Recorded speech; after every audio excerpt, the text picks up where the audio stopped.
Boy, made in USA, I feel like that is one of the strongest points in this shop. I mean, just look at our product. Who else paints their stuff red, white, and blue? Like, that's, it's a good way to stand out, and I really feel like it makes us stand out for what we believe in.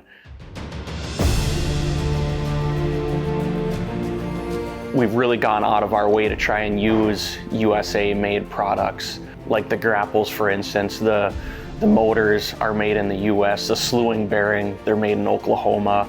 The motor gears, they're made right here in Minneapolis. The cylinders are made here in Minneapolis. All our hose kits, they come from a distributor here in Burnsville.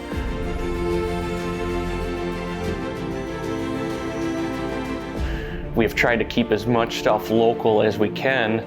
And then now that the times have changed a little bit since COVID, where product is harder to come by, all of our product is in the US. So I feel like we're really doing our customers a solid by that. There's literally nothing that we have for a product line that isn't sitting on our shelf here or something we can get in a couple of days.